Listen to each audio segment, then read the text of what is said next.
भारत माता की।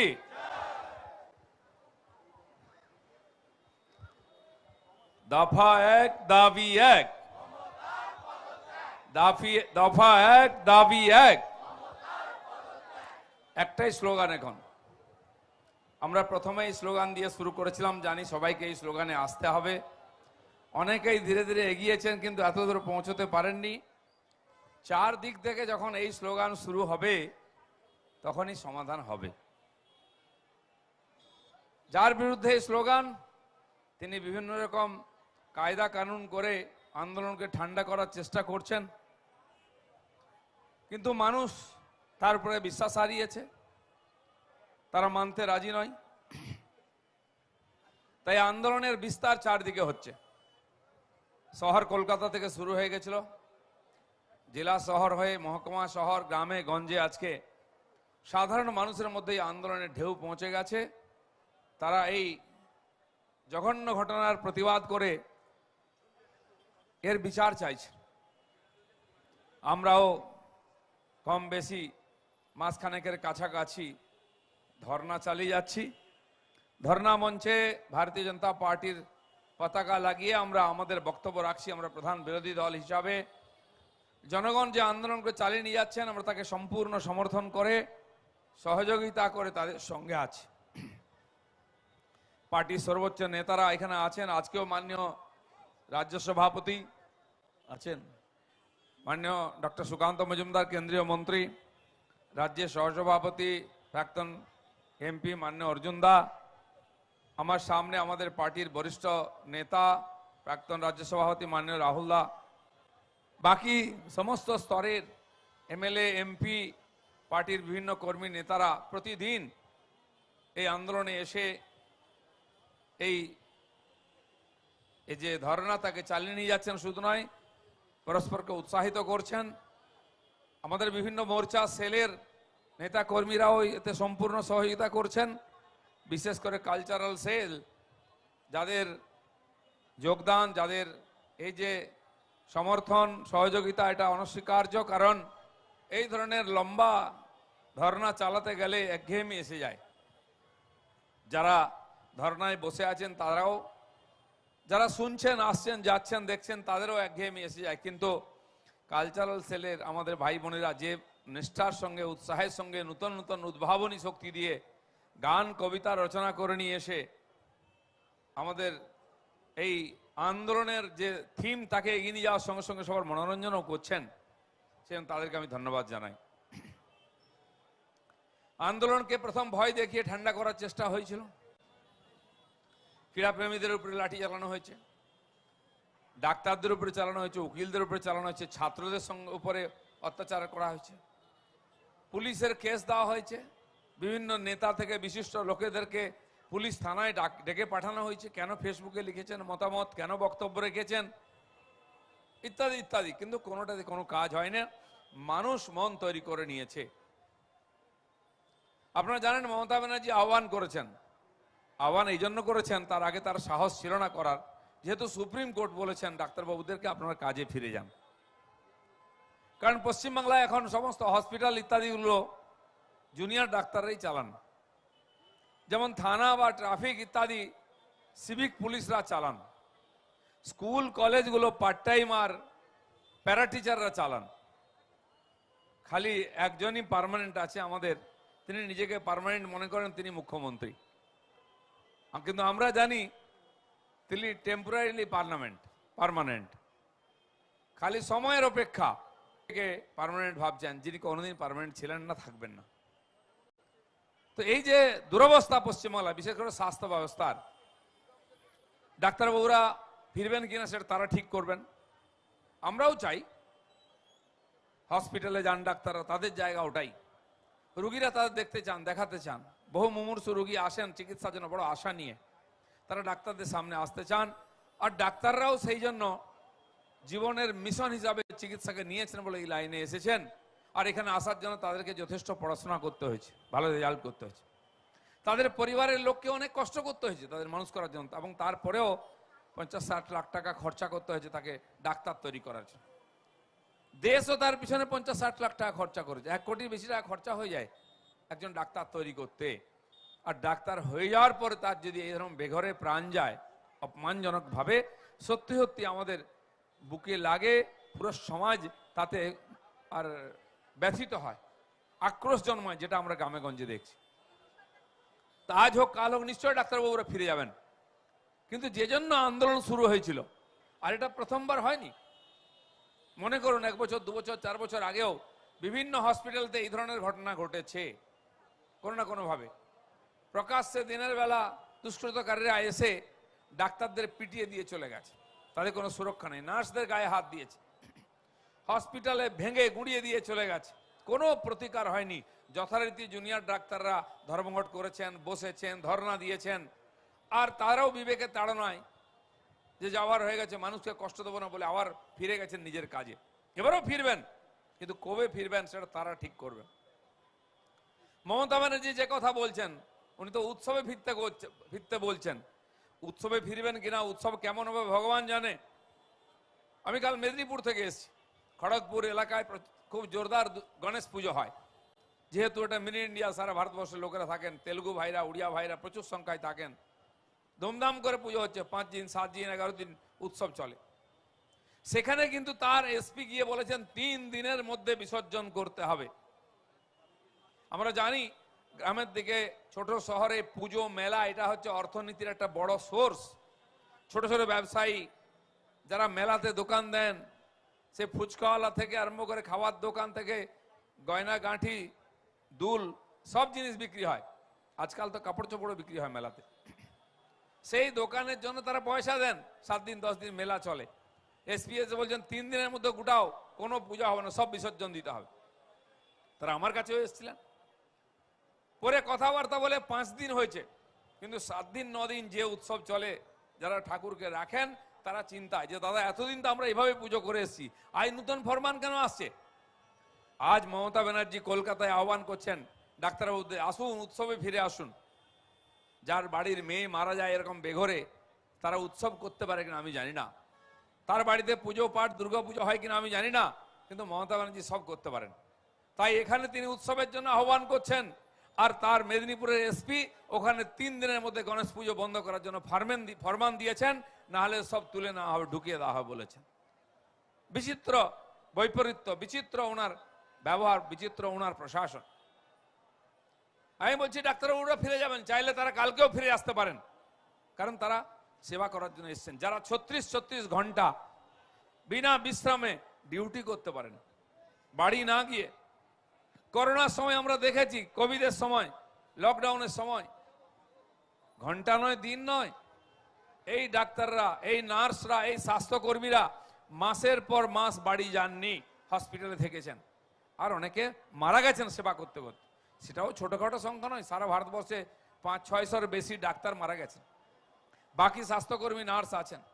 আমরা সেরকম ডাক্তারকে দেখেছি, নার্সকে দেখেছি, মহিলাদেরকে, 2 মাসের 6 মাসের বাচ্চা বাড়িতে রয়ে গেছে, তিনি দিনের পর দিন সপ্তাহের পর সপ্তাহ বাড়ি যেতে পারেননি। এক তো কাজের চাপ, দ্বিতীয় হচ্ছে যে করোনা অবস্থায় বাচ্চার কাছে কি করে যাবেন। এখানে মা দাঁড়িয়ে আছে হসপিটালে, বাবা বাচ্চাকে সামনে নিয়ে এসছে, 6 মাসের বাচ্চা, মাকে দেখে কাঁদছে, বাচ্চা কাঁদছে, বাচ্চার মা কাঁদছে, বাচ্চার বাপ কাঁদছে, কিন্তু পরস্পরকে ছুতে পারছেন না, গলে নিতে পারছেন না। এর দৃশ্য আমরা দেখেছি। সেই পরিস্থিতিকে পার করে ডাক্তাররা, নার্সরা এসছেন, সেজন্য সেবা কি করে করতে হয়, কাজ কি করে করতে হয় তাদের শেখাতে হবে না। মমতা ব্যানার্জি আহ্বান না করলেও তারা যিনি মনে করবেন ফিরে আসবেন, কিন্তু ফিরে আসার পরে আবার তাদের ডিউটি করতে হবে, আবার নাইট ডিউটি করতে হবে, আবার 36 ঘন্টা হসপিটাল থেকে কাজ করতে হবে। আর সেই সময় এই তিলোত্তমার মতো, আরজি করের মতো ঘটনা ঘটবে না, কে গ্যারান্টি দেবে? মমতা ব্যানার্জি গ্যারান্টি দেবেন? দিতে পারেননি তো। তাহলে বারবার আন্দোলন হয়েছে, ফিরে এসছে, আন্দোলন হয়েছে, ধর্মঘট হয়েছে, ফিরে এসছে, কেন হয়েছে? তাহলে আরজি করের ঘটনা ঘটতো না। শুধু আরজি করের তিলোত্তমা নয়, 50,000-এর কাছাকাছি, 50 নয়, 500 নয়, 50,000-এর কাছাকাছি এই ধরনের খুন, ধর্ষণ, শ্লীলতাহানি, অঙ্গহানি পশ্চিমবাংলায় ঘটনা ঘটেছে মমতা ব্যানার্জি ক্ষমতায় আসার পরে। একটারও সমাধান হয়নি। আপনি বলুন, এতবার হসপিটালে ডাক্তাররা মার খেয়েছেন, নার্সরা মার খেয়েছেন, ভাঙাভাঙি হয়েছে, কজনের ফাঁসি হয়েছে, কজনের সাজা হয়েছে? হয়নি। মমতা ব্যানার্জি এটাই চাইছেন, তাদের এই পুষা গুন্ডা দুষ্কৃতকারীরা তারা সমাজ বিরোধী হতে পারে, তারা ডাক্তারও হতে পারে, তারা অন্য কেউ কর্মচারী হতে পারে, পার্টির নেতাও হতে পারে, যারা এই প্রশাসনকে এইভাবে গায়ের জোরে ধমকি দিয়ে চালিয়ে নিয়ে যাচ্ছেন তাদেরকে প্রোটেক্ট করেছেন মমতা ব্যানার্জি। প্রত্যেকবার ঘটনা ঘটেছে, সামনে এসছে, মিডিয়ায় চর্চা হয়েছে, আবার যথারীতি কায়দা করে ভয় দেখে চাপিয়ে দেওয়া হয়েছে। এবারে ভয় কাজ করছে না। টিএমসির তরফ থেকে প্রচার করছেন, উনি প্রচার করছেন, তাদের কিছু ধামা ধরা প্রচার মাধ্যমও প্রচার করছে নাকি এত লোক মারা গেছে ডাক্তাররা হসপিটালে আসার জন্য। 7 লক্ষ লোক নাকি চিকিৎসা পায়নি। আমি জানি না কোন হসপিটালে কত লক্ষ আসে, এই 7 লক্ষ কোন হসপিটালের খবর আছে।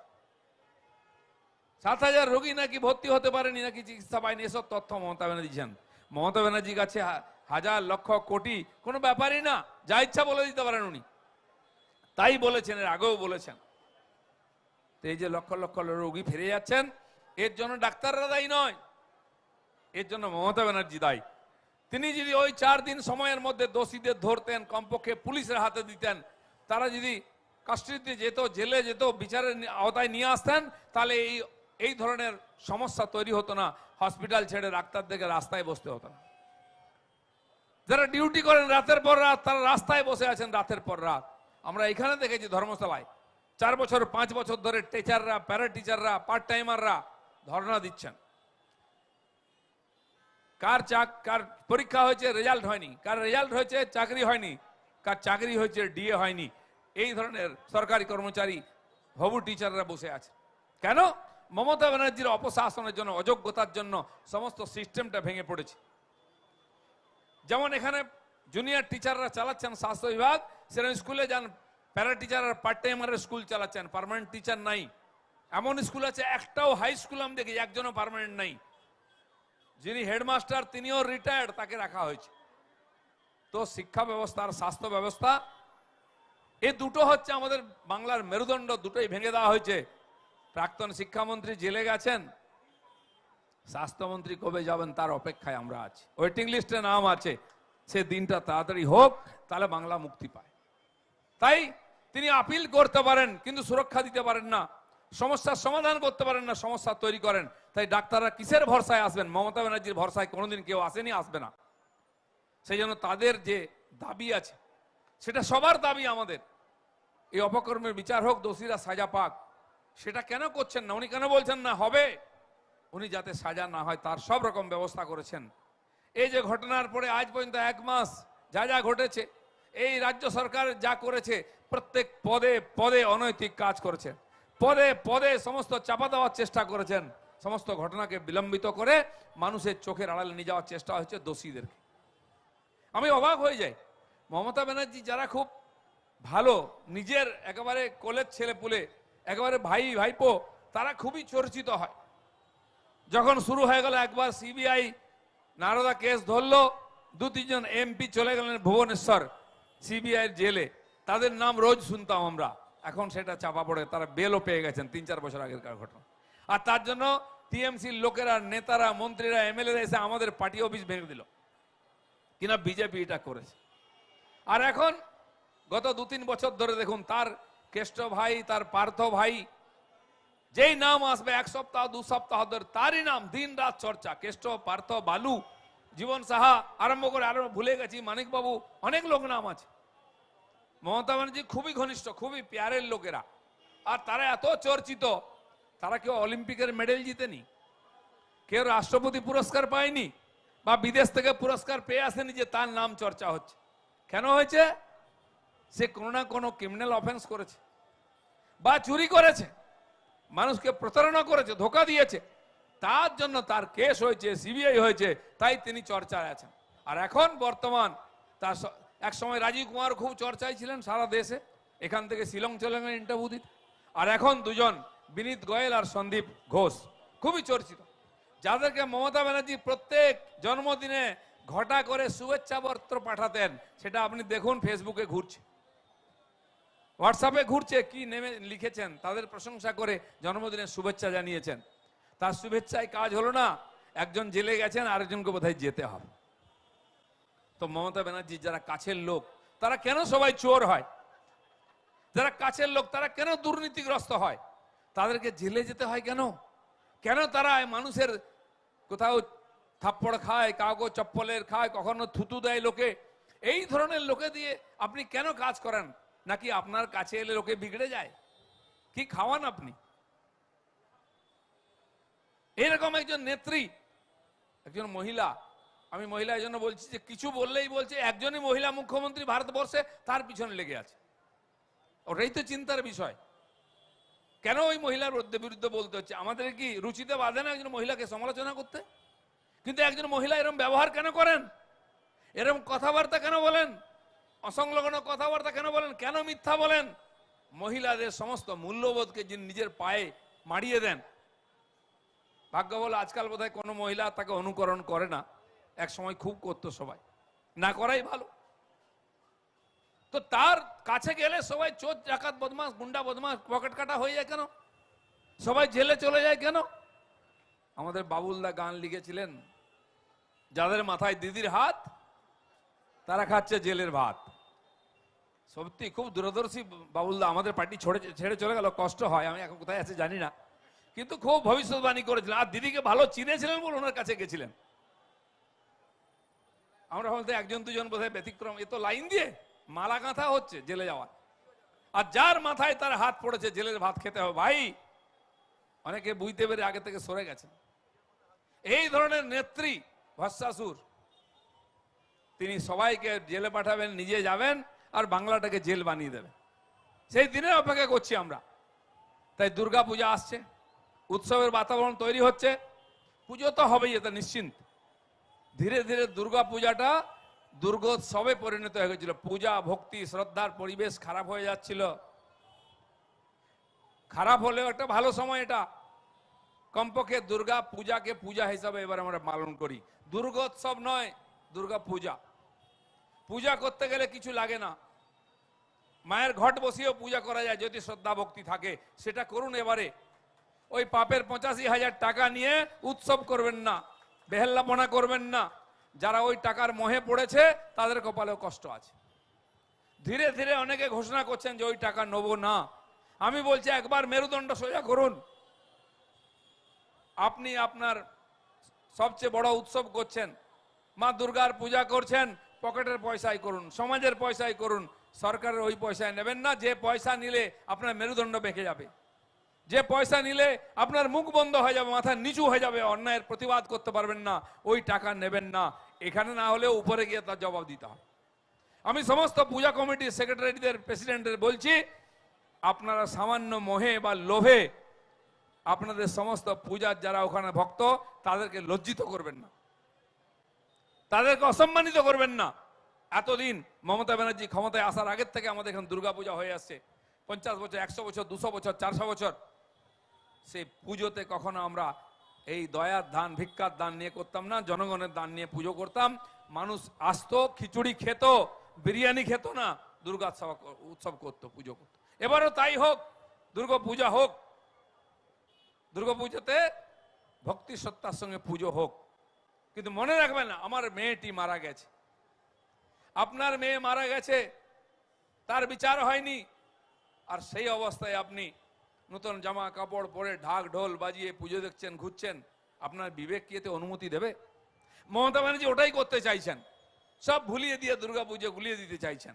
উনি ভেবেছিলেন যে যা কতদিন আর বাঙালি টানবে, বাঙালির দম জানা আছে, ও সব ভুলে যায়। আজ উনি একরকম বলেন, কাল একরকম বলেন। উনি ভেবেছেন যে বাঙালি ভুলে যাবে, বাঙালি ভুলছে না, ভুলতে দিচ্ছে না। রাত জেগে জেগে মানুষকে জাগিয়ে রেখেছে, গ্রামে গঞ্জে শহরে সবাই। এই ধরনের অভিনব আন্দোলন, এই ধরনের জাগরণ আমরা দেখিনি।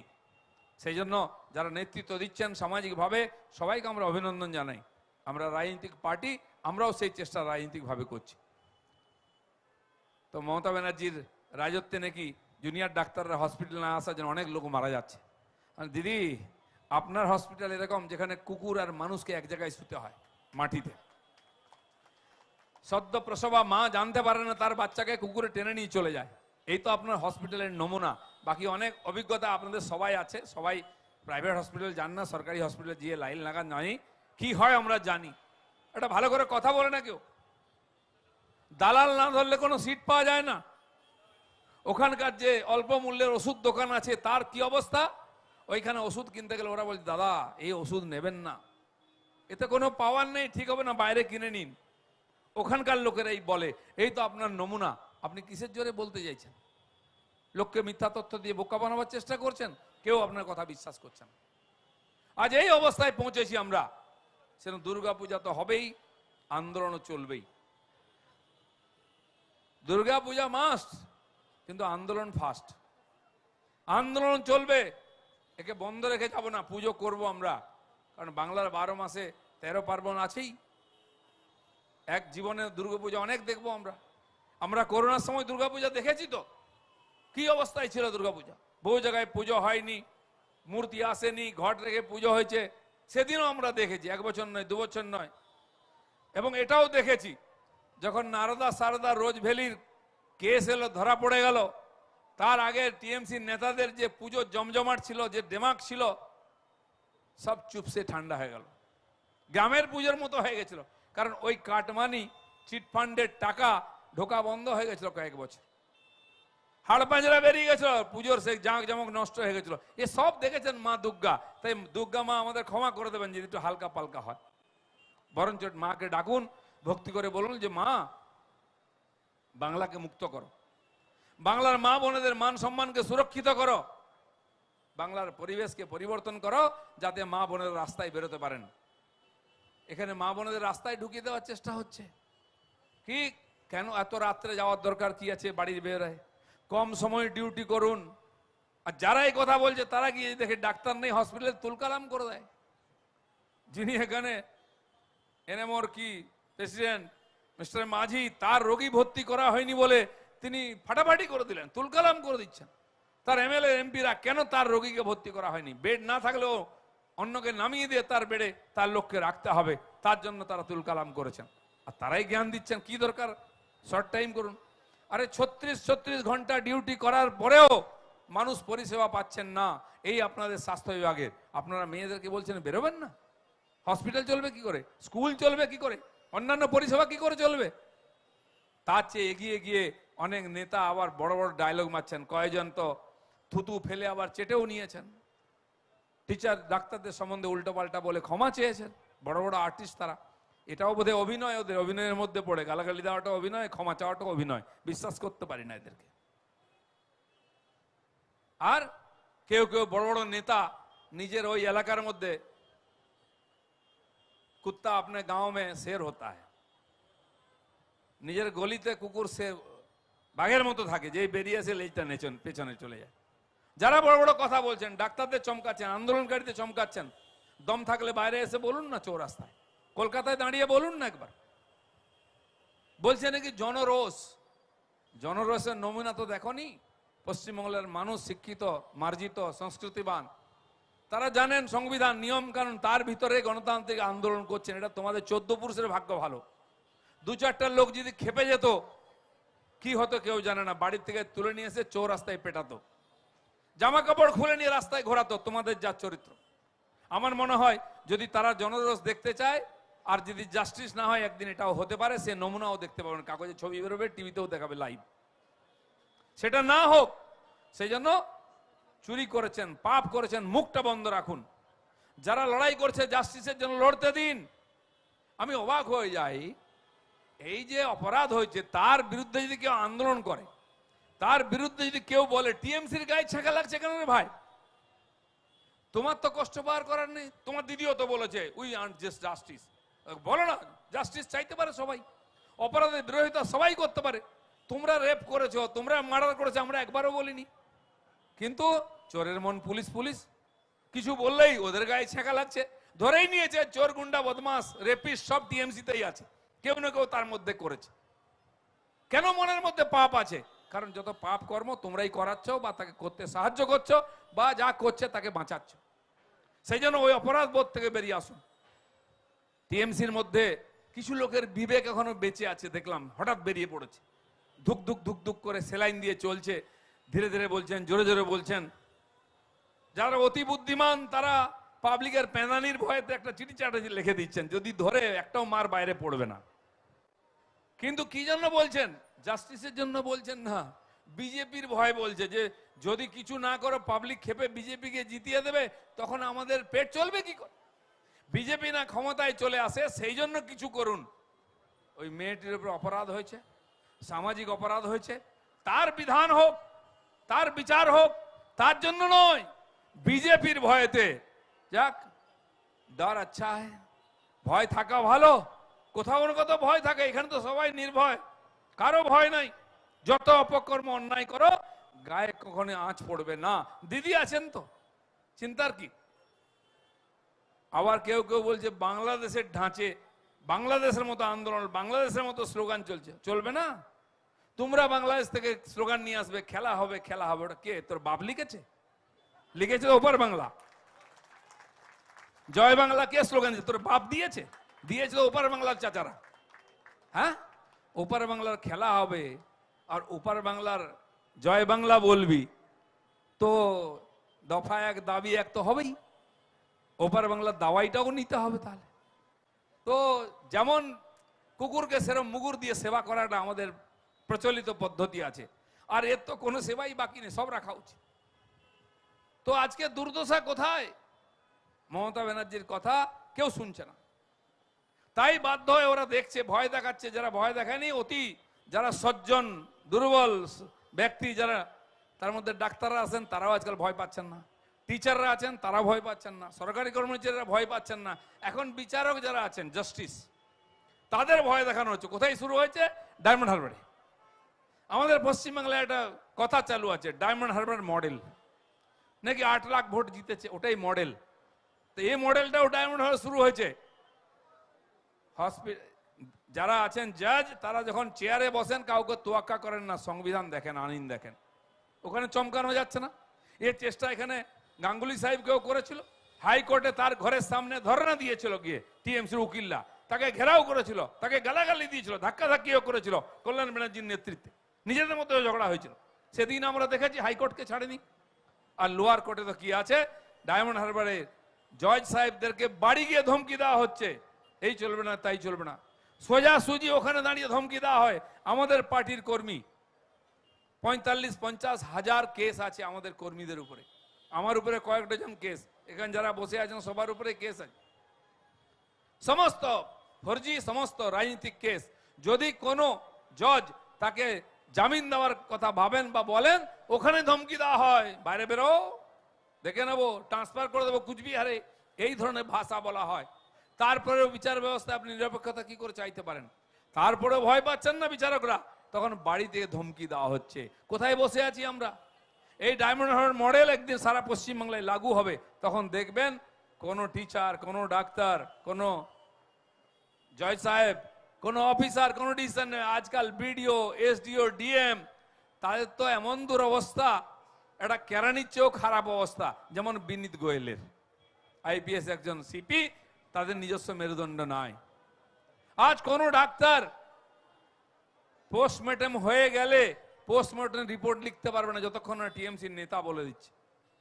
আজ থানায় কোনো ওসি কোনো কেসের ধারা লিখতে পারবে না যতক্ষণ না টিএমসির নেতা বলে দিচ্ছে। আমার উপরে কেস করেছে, কি ধারা দেবে ও বলে দেবে, যে স্কুলের গন্ডি পার হয়নি। আমি এমনি গল্প বলছি না।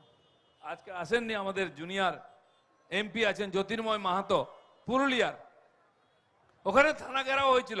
আমরা মাঝে মধ্যে করি রাজনৈতিক প্রোগ্রাম, সেই থানা ঘেরাও অনুষ্ঠানে উনিও এমপি হিসাবে পৌঁছেছেন। যাই হোক, চিৎকার চেঁচামেচি হলো, মেমোরেন্ডাম দেওয়া হলো, চলে এলো। এবার সবার নামে কেস দেওয়া হয়েছে, তার নামে কেস। কেস কি? Molestation case. আচ্ছা, কার মলেস্টেশন হলো? থানায় কোনো মহিলা ছিলেন না, কোনো মহিলা পুলিশ ছিল না, তাহলে ওসির মলেস্টেশন হয়েছে?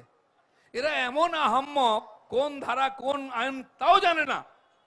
এক গাধা আরেক গাধাকে শিখেছে। আরে পুলিশগুলো তো লেখাপড়া করেছে, ধান দিয়ে লেখাপড়া করছে না, চাকরি পরীক্ষা দিয়ে এসছে, ভালো বাড়ির ছেলে, কিন্তু ওই যে পাড়ার মস্তানটা, ছিচকে মস্তান, যে মদ খেয়ে পড়ে থাকে, 4 ক্লাস পড়েনি, সে বলে দেবে কি কি ধারা, সেই ধারায় কেস দিতে হবে।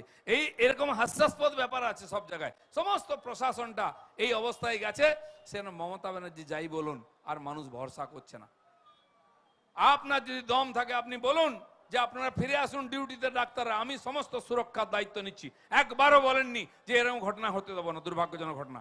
একবারও বলেননি আমি সুরক্ষা করব, ডাক্তারদের সুরক্ষিত করব। তাহলে কেন ফিরে আসবে ওরা? আর যদি তার জন্য মানুষ কষ্ট পায়, তার জন্য আপনি দায়ী আছেন, ডাক্তাররা দায়ী নয়। তো সেই জন্য আজ যে অব্যবস্থা তৈরি হয়েছে, মমতা ব্যানার্জি বলছে পুজো আস্তে আস্তে বাঙালি বেঁধে যাবে, বাজার করতে যাবে, জামা কাপড় কিনবে, চপ কাটলেট খাবে, আর বউ বাচ্চা নিয়ে ঘুরে বাড়ি চলে আসবে, সব আন্দোলন ভুলে যাবে। দিদি, আপনি বলেন আপনার নাকি আন্দোলন লগ্নে জন্ম হয়েছে, আন্দোলন রাশি আপনার, আন্দোলন লগ্ন আপনার, আপনি আন্দোলনকে ভয় পাচ্ছেন, আন্দোলনকে বন্ধ করার কথা বলছেন। আরে আপনাকে দেখে তো সবাই শিখেছে, গুরুদক্ষিণা দিচ্ছে। দেখুন কতদূর যায় আপনার আন্দোলনে। আপনি টাটাকে তাড়িয়েছিলেন, এখন তো আপনাকে তাড়াবার জন্য সব শুরু হয়ে গেছে। শুরু হয়েছে বিনীত গোয়েল অব্দি, ওই নবান্ন অব্দি, 14 তলা অব্দি যাবে। We want justice.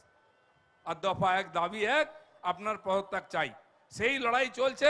ভারতীয় জনতা পার্টি পুরো শক্তি দিয়ে এই লড়াইতে সাধারণ মানুষের সঙ্গে আছে। অতএব লড়তে থাকুন, এগোতে থাকুন, আমরা সঙ্গে আছি। ধন্যবাদ। ভারত মাতা কি।